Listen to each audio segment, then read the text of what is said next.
First, live, local. This is Fox 12 Now.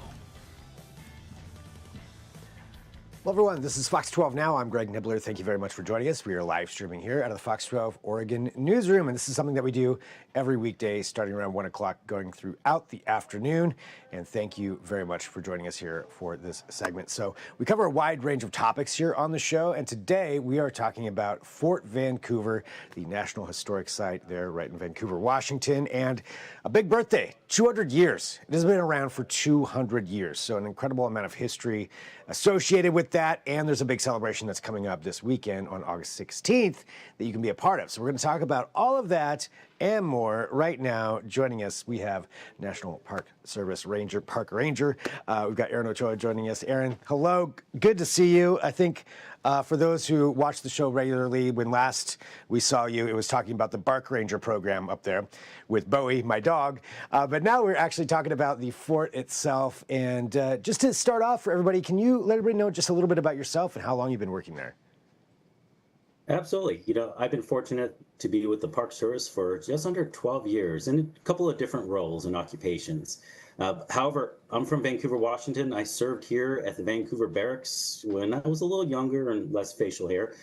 And I'm really lucky that as I moved around, I found my way back to home, and home for me is Fort Vancouver National Historic Site.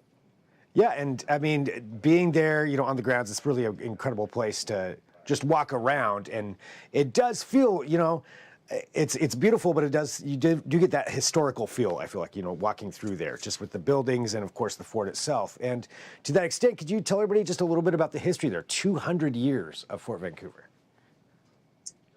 Absolutely. We're celebrating our community's history here, not just our community in Vancouver, but Clark County, Portland, Pacific Northwest. The Hudson's Bay Company arrived here in March of 1825, and they established the original Fort Vancouver, not too far from where the reconstructed fort was located. And from that point on, the fort in itself, the inhabitants of the fort, the people who worked for Fort Vancouver, became part of this layered history that we call Vancouver, Washington. And it's been a pinnacle part of the history of the Pacific Northwest. And it soon would lead to lots of changes, as the fort itself was a major change in the history of the Pacific Northwest. It continues to lend itself as a really important historical place, but that's what we're here to celebrate here this weekend, is talking a bit about that layered history. Yeah, just all of that, history coming there together, and someplace that people can go, experience on their own too. And talking about that experience of going to Fort Vancouver, one of the great things is also you get to see a little bit of what it was actually like, because you have people actually reenacting. Can you walk people through, some of that experience of going in there and actually being a part of Fort Vancouver? Absolutely. The most beautiful thing about Fort Vancouver are the volunteers that are here. They're truly the ones that connect the people to the site-based history of Vancouver, Washington. So as people arrive to Fort Vancouver, whether it's the Bicentennial here on Saturday or any other day that we're open, they get a chance to learn about cooking, the different trade shops, and the people that once worked for Fort Vancouver. And when we talk about people, we're talking people from Europe, we're talking people from Hawaii, indigenous populations from all over the nation that all came here to Fort Vancouver as part of the history here. Yeah, really, a large group of different backgrounds, as you mentioned, different people, and really getting to see that too when you go experience it. I mean, I will say, just on a personal level, I went there as a kid for field trips, and I still remember it, thinking it was really cool going up into the towers. And I mean, it's still cool. I don't care whether I'm a kid or not. It's still fun going up, as an adult kid. It's still fun to go in there and just walk through that and seeing people, actually hammering things and seeing, getting a little bit of an idea of what it may have been like back then. I mean, for you going there every day, is it still exciting for you, or is it just, this is work? This is where your workplace is? There's times that I forget how much history is here, because I could be at Pearson Airfield talking about the aviation history. I could be over at the Vancouver Barracks talking about the military's role here, and certainly here at Fort Vancouver. And what I love is when we are able to bring a community event together like the Bicentennial of the Fort, people are going to be able to walk through, as you mentioned, the blacksmith shop. They're going to be able to get that visceral interaction, be able to see the blacksmiths forging a piece of iron or steel into something else. They're going to be able to walk into the kitchen and not just hear about what was this building used for. They're going to be able to see volunteers utilizing the space. They're going to be able to smell the food.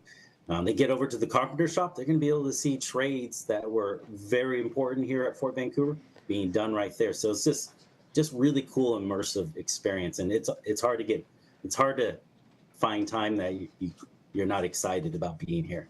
Yeah, definitely. And for this weekend, for that celebration, so let's talk about this, 200 years. How does one go about celebrating 200 years, and what can people expect when they come out there, Well, they're huge. Our community that will come has availability to come visit the fort. They're a part of that draw, and they're part of that experience. And what they can come and experience that day is a community parade. We're asking our visitors to come and walk with us from the visitor center to the fort. We'll have a bagpiper, and that'll be at 10 o'clock at the visitor center. So they'll be able to hear some of the traditional music.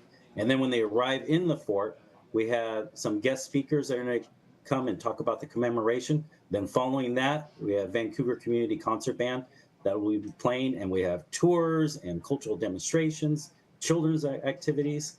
So it's just a lot where we as a community can come and celebrate this together. And how important is it, and how unique is it having a site like this, Fort Vancouver National Historic Site there, within the city limits basically of Vancouver and so close to so many people? As park rangers come through Fort Vancouver, and most of the parks are more remote and rural areas, and here you have a national park in your backyard. It's a fairly unique experience to have not just a reconstructed fort, not just an air museum, not just the original military buildings, but it's a fun, safe place to recreate as well, as we have visitors bicycling, running, walking their dogs. So this is a really unique place. And as I hear from other park rangers too, it's somewhere they don't have to travel 2 hours for groceries.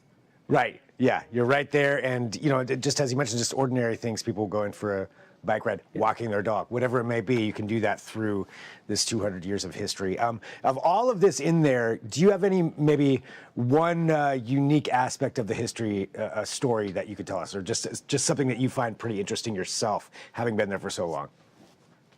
It's the people. When I look at Fort Vancouver, it's not just this one group of people that came here. There was Irish, Scotch, French Canadians, there was Portuguese, Hawaiians, indigenous populations. As we look at the melting pot that we refer to sometimes when we describe Portland, this is really that melting pot here.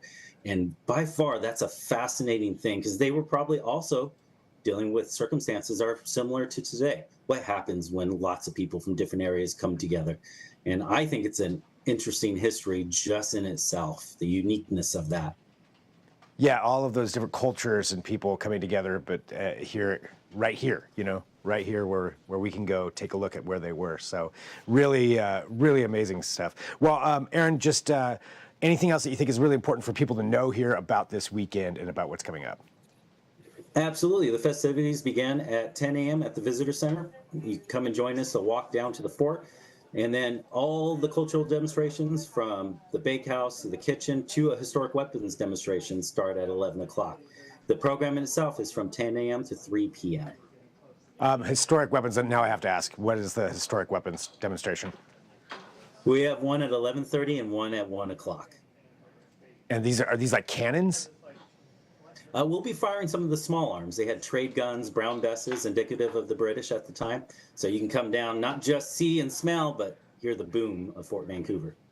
Awesome. Well, Aaron, thank you very much for joining us here today to talk about this and just, maintaining this amazing piece of history that we all get to go enjoy. And 200 years of celebration coming up here this weekend that people can go, but really you can go anytime.